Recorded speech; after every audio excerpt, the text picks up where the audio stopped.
শুরু করছি পরম করুণাময় আল্লাহর নামে। হে বিশ্বদরদি, নবী মাটির তৈরি নাকি নূরের তৈরি, এ নিয়ে সোশ্যাল মিডিয়াতে বিশাল তর্ক বিতর্ক চলছে। এটা আপনারা অনেকেই জানেন। একটা দল বলে নবী মাটির তৈরি, আর একটা দল বলে নবী নূরের তৈরি।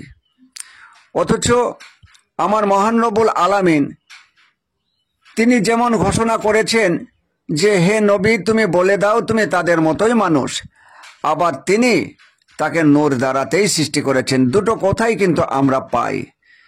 আপনারা সমাজে দেখবেন যখন কোনো মানুষ উচ্চ লেভেলে উঠে যায় তখন তার সাথে সাধারণ মানুষ মিশতে পারে না, কথা বলতে পারে না, ভয় ভয় করে তাদেরকে চলতে হয়।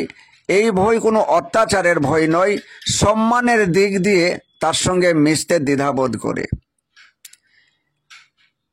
এমন জায়গা থেকে মহামানবদেরকে বলতে হয় আমি তোমাদের মতোই মানুষ, আমার সঙ্গে সমান বন্ধুত্বপূর্ণ আচরণ করেই মেশামেশি করো। এমন জায়গা থেকে বলতে হয় আমি তোমাদের মতোই মানুষ।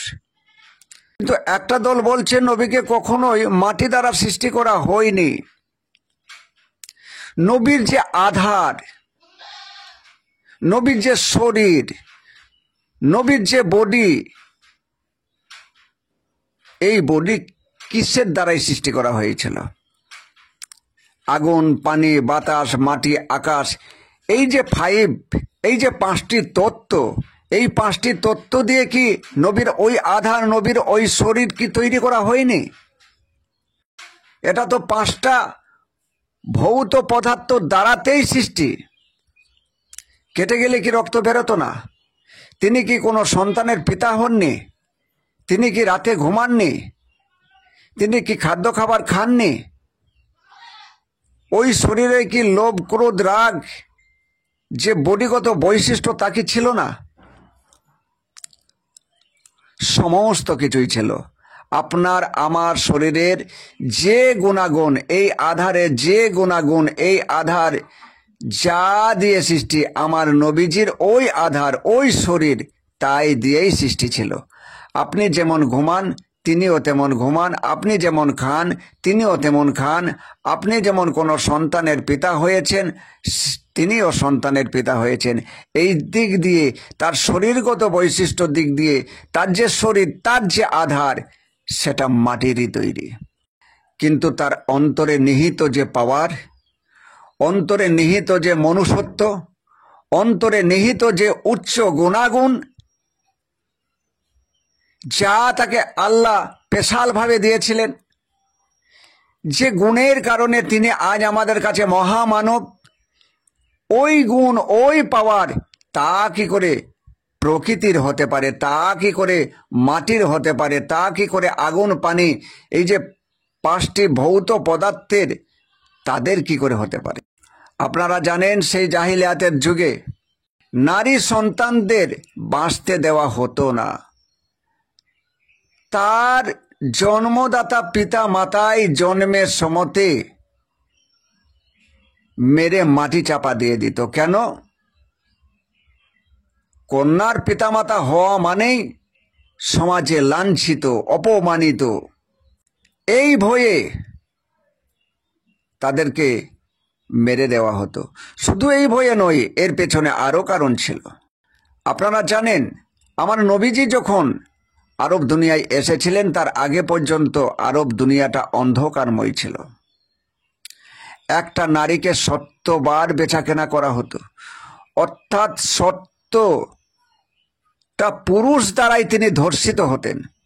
অথচ ওই নারীর মা হওয়ার কোনো অধিকার ছিল না, ছিল না কোনো সংসার, ছিল না তার কোনো বাঁচার স্বাদ, বাঁচার অধিকার।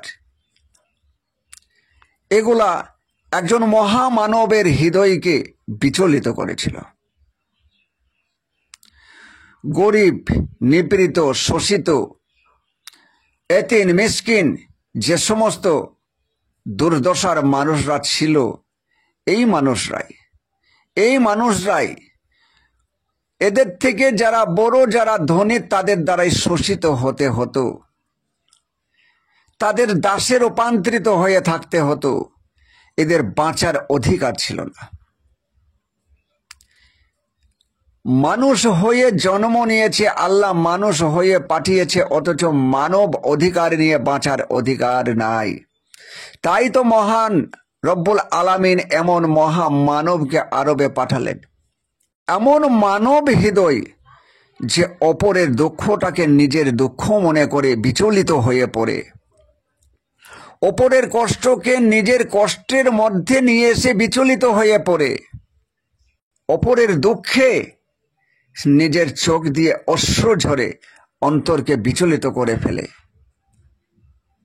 এনারা মহামানব হবেন না তো কি হবেন? যারা অজ্ঞানী তারা কখনোই বিবেকবান হতে পারে না। আমাদের সমাজ কি বিবেক দ্বারাই চালিত? সমাজের কোথাও আপনি বিবেকের ছিটেফোঁটা খুঁজে পাবেন না। আমাদের সমাজ পশুত্ব সমাজ। ঠিক আরব দুনিয়ায় এর থেকে আরো জঘন্যতম পশুত্ব সমাজ ছিল। সেই জায়গা থেকে একজন মহামানব, মহামনুষ্যত্ব, মহাবিবেকবানের যে জন্ম, ওই যে বিবেক, ওই যে মনুষ্যত্ব, ওই যে গুণ, এগুলো মাটির দ্বারাই তৈরি না। এইগুলি পাঁচটি ভৌত পদার্থের দ্বারাতেও সৃষ্ট নয়। এগুলো প্রকৃতির দ্বারাই সৃষ্টি হয় না। প্রকৃতির মধ্যে বিবেক চলে না। আপনি প্রকৃতির মধ্যে কোথাও বিবেক পাবেন না। একটা ষাঁড় সাধারণ মানুষকেও যেমন গুঁতো মারে, একটা সাধু মানুষকেও গুঁতো মারে। একটা গরু যদি ছেড়ে দেন, সে নিজের জমি পরের জমি বুঝবে না। প্রকৃতির মধ্যে বিবেক চলে না, প্রকৃতি বিবেক দিতে পারে না। এই যে বিবেক, এই যে মনুষ্যত্বর, এই যে উচ্চতম যে গুণ, এই গুণকেই নূর বলা হয়। এটা আল্লাহ প্রদত্ত। আমার নবীজি মহামানব, মহাগুণ তিনি আল্লাহর কাছ থেকে পেয়েছিলেন। প্রকৃতি সৃষ্টি করেছে আধার, যেখানে লোভ, ক্রোধ, কাম, মদমোহ, আশ্চর্য থাকবে। যা আপনি পশু পাখি কীট পতঙ্গের মধ্যে দিয়ে যা দেখতে পাচ্ছেন, এটা আমাদের বডিগত বৈশিষ্ট্য। আমাদের বডিটা প্রকৃতি দিয়েছে। এই বডির মধ্যেও আমাদের লোভ, ক্রোধ, কাম আছে। কিন্তু আমরা তো শুধু শরীর নই। দেখুন, এর আগে আমি বারবার বলেছি, একটা উদাহরণ দিয়েছি, যে কুকুরকে অনেকজন পোশাক পরায়। এই পোশাক যদি 10 জনের সামনে খসিয়ে নিয়ে তাকে উলঙ্গ করা হয়, তার কিছু যায় আসে? কিন্তু আপনার পোশাকটা 10 জনের সামনে যদি খসিয়ে আপনাকে উলঙ্গ করে দেওয়া হয়, আপনি মৃত্যুর আগে পর্যন্ত ভুলবেন না। তাহলে আপনি কি বুঝতে পারছেন যে পশুর থেকে আপনার তফাৎ কতটা? আপনার ভিতরে কে এমন আছে যে মৃত্যু পর্যন্ত এই অপমান ভুলছে না? ওই যেটা আছে এটাই নূর দ্বারাই সৃষ্টি করা হয়েছে। এটা আপনার মধ্যে আছে, এটা আপনি প্রকাশ করতে পারছেন না। এই প্রকাশ করার জন্যই একজন শুদ্ধ গুরুর দরকার, তার সংস্পর্শে যাওয়া দরকার। ওকেই জানতে হয়, ওকেই চিনতে হয়। ওকেই জানা হলে, ওকেই চেনা হলেই খোদাকে চেনা যায়। তাহলে আমরা কি পেলাম? আমার নবীজি একার ধারে তিনি মাটিরও সৃষ্টি, আরেক ধারে তিনি নূরেরও সৃষ্টি। আমরা কেন এই নিয়ে এত তর্ক বিতর্ক করছি? আমরা প্রত্যেকেই, আমরা মাটিতেও সৃষ্টি, আমরা নূরেও সৃষ্টি।